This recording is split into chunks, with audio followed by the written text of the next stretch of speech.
माँ बहुत सौभाग्यवान है जिसने अपने बेटा इस देश के लिए बनाया। और उससे भी बढ़कर कहा जाता है, मैं फौज में 13 साल रहा, ट्रेनिंग में जब गया तब से मैं सुनते आ रहा था कि एक सैनिक का इस देश का कर्ज तब उतरता है जब इस देश के लिए वो शहादत को प्राप्त करता है। और एक सैनिक के लिए सबसे बड़ा सौभाग्य पल वही होता है जब देश के लिए कतरा अगर खून उसका बहे। आज मुझे बेहद गर्व महसूस हो रहा है कि 2010 में शहीद हुए बारामुल्ला, उस घनघोर आतंकवाद क्षेत्र कश्मीर में हमने 5 साल बिता के आया। 2010 का वो समय, ये समझ लीजिए कि ऐसा वक्त रहा होगा, कल्पना कीजिए कि जब मैं 2017 में वहां जाता हूं तो इतने आतंकवाद ग्रस्त क्षेत्र था, तो 2010 में कैसे रहा होगा। जब मुझे इस शहादत के बारे में जानकारी हुई तो मुझे बेहद गर्व हुआ कि आतंकवादियों से लोहा लेते हुए हमारे कतकालो ग्राम के आदिवासी बेटा इस देश के लिए शहादत हुआ है। सोचिए, ये धरती, ये सीतापुर अपने आप में स्वर्णिम हो गया। हमारे पास कहने के लिए पूरे देश के पास एक शब्द है कि हमने भी इस देश की आजादी के लिए और आजाद देश रहे, तिरंगा लहराता रहे, उसके लिए हमने अपना बेटा खोया है, बेटे की शहादत दिया। भारत माता की, भारत माता की, भारत माता की।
चलो दोस्तों, नमस्कार, जय जोहार। मैं भास्कर नागेश और आज दोस्तों मैन पार्ट रोपाखार कमलेश्वरपुर में विधायक जी का दौरा है। तो चलिए दिखाते हैं आपको कि क्या क्या कार्यक्रम होता है। दोस्तों, इस वक्त मैं कमलेश्वरपुर के थाना चौक में हूं और यहीं पर अभी कुछ ही समय में विधायक जी का आगमन होने वाला है। और ये देख सकते हैं यहाँ की जो ये तैयारियाँ पूरी हो चुकी है और यहाँ टेंट टूंट लग के रेडी है और अभी कुछ बस क्षण बाकी है, अभी आने वाले हैं। तो आप लोगों को मैं पूरी वीडियो दिखाने वाला हूं, आप लोग बने रहिए कंटिन्यू।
आदरणीय राम कुमार टोप्पो जी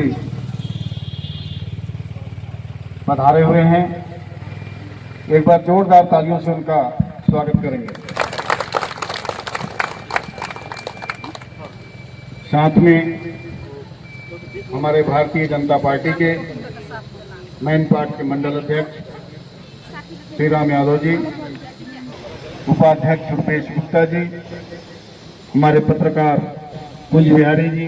सैनिक घूमने गया हुआ था बॉर्डर पे, तो अपने रिश्तेदार के यहाँ से घर नहीं आता है, तो वहीं से अपना जो भी बैग सामान रखा था लेता है और सीधे रेलवे स्टेशन पहुंचता है और चला जाता है अपने ड्यूटी पर।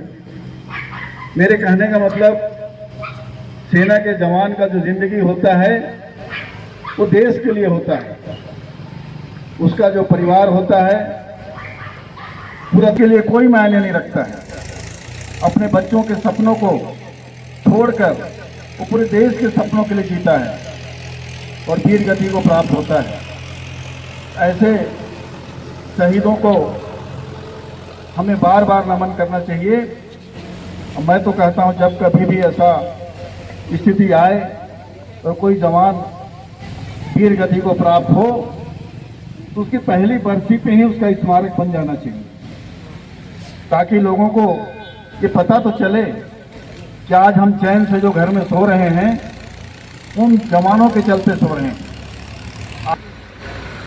पाकिस्तान के ऐसा थोड़ी था कि बैठे हुए थे, वे भी उधर से मिसाइल दागते थे, उनके तरफ से गोलियां बरसती थी, पर हमारे सेना के जो जवान हैं उसका सामना इतनी निडरता के साथ करते थे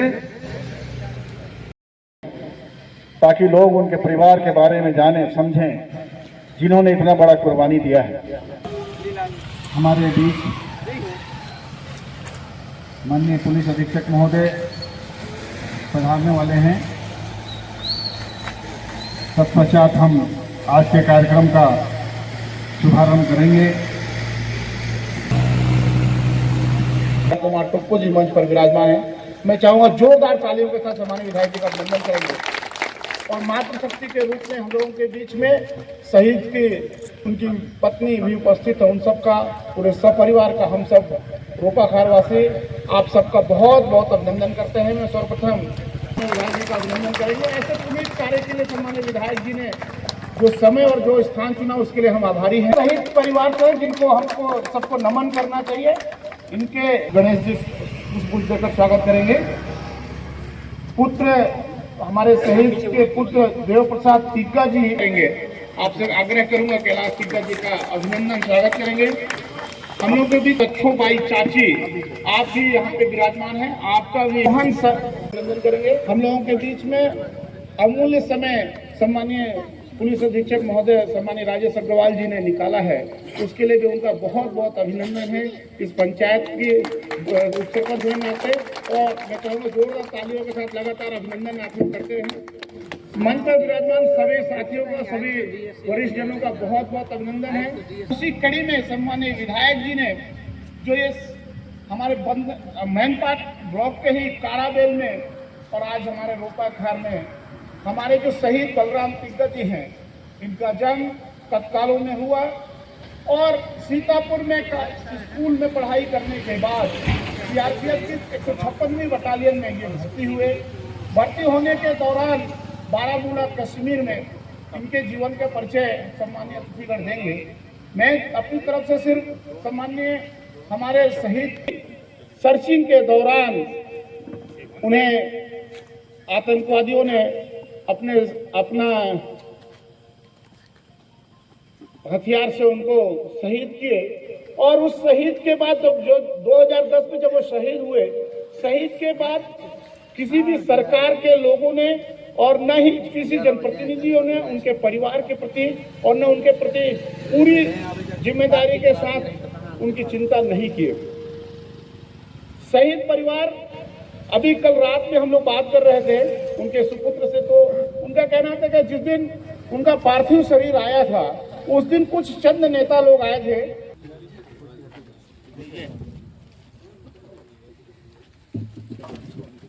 ले लीजिए फूल। और आप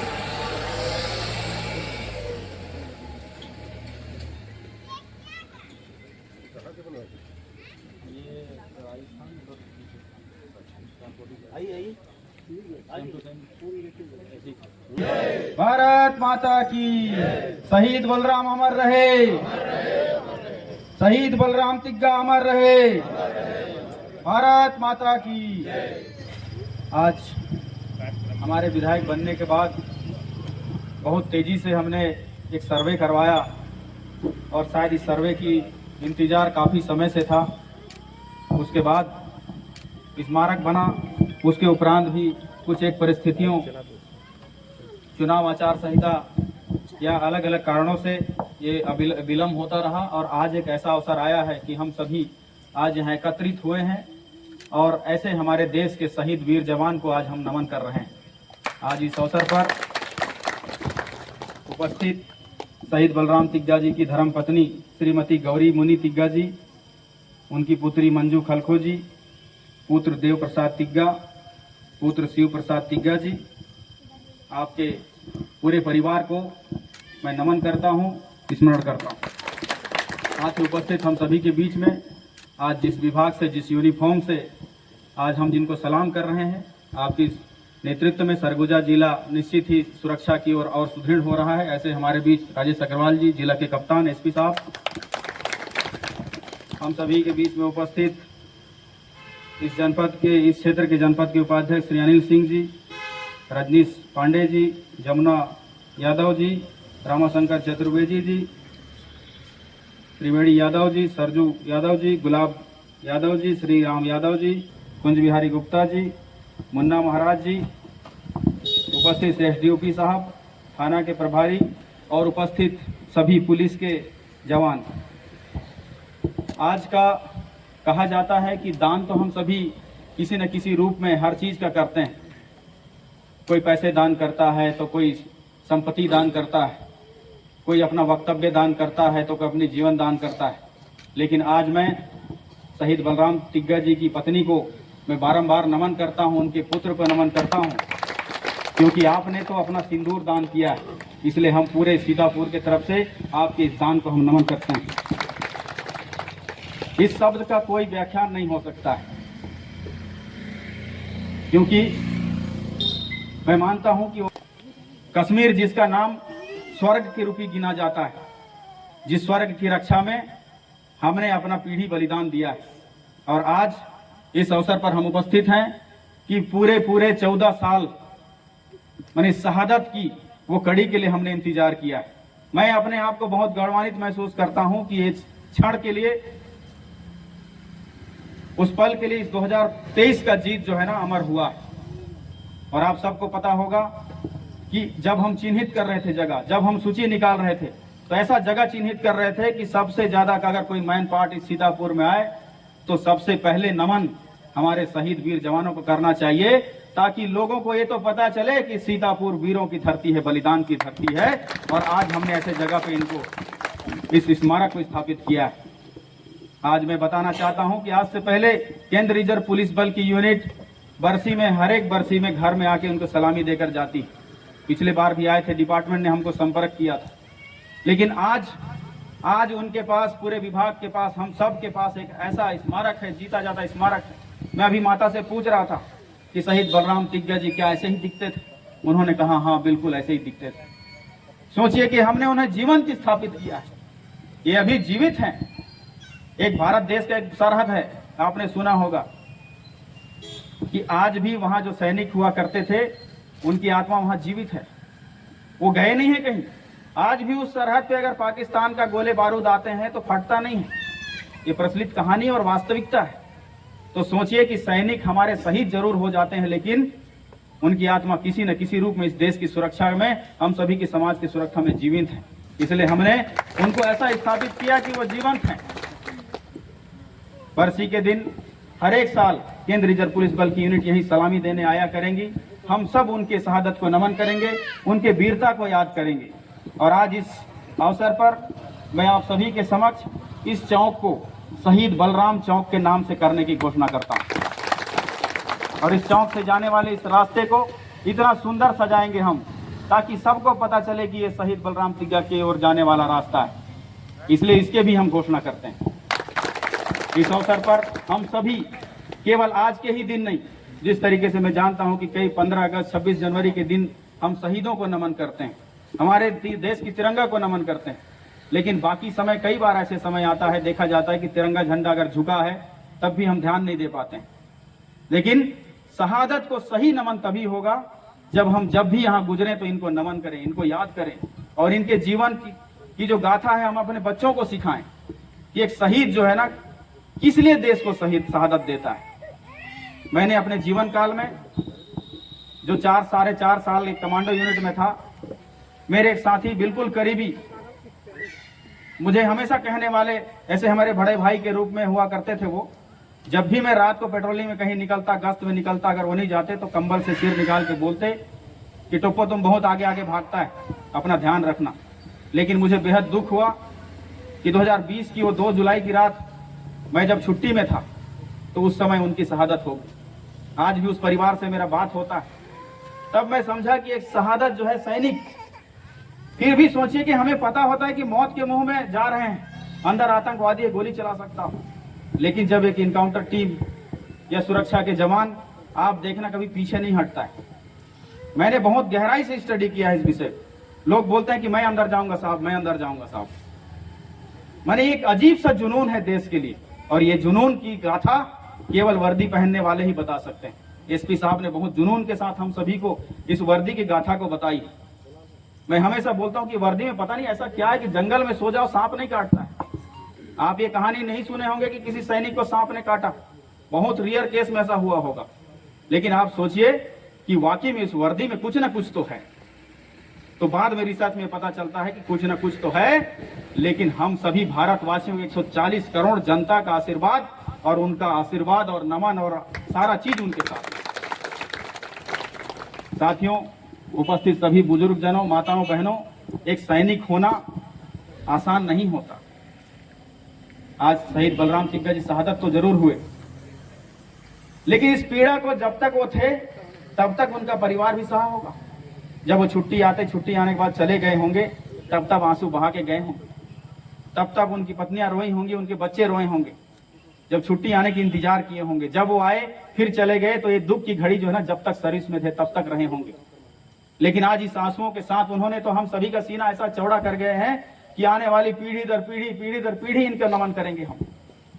मरते तो सभी हैं, कोई एक्सीडेंट होकर कुछ हो जाता है, कोई कुछ होकर जाता है, लेकिन ये नमन, ये देश के लिए जो बलिदान है, इसका कोई तोड़ नहीं है और इसका कोई भी किसी भी तरीके का व्याख्यान नहीं है। ये शब्दों में कभी व्याख्यान नहीं किया जा सकता। आज इस अंतिम मेरे वक्तव्य पर मैं दोबारा नमन करता हूं शहीद बलराम तिग्गा को। उनकी शहादत अमर रहेगी और हमारा सीतापुर विधानसभा ही नहीं, पूरा जिला और ये देश उनको हमेशा याद करेंगे। मैं इस अवसर पर उनको नमन करते हुए अपनी वाणी समाप्त करता हूं। भारत माता की जय। बहुत बहुत धन्यवाद।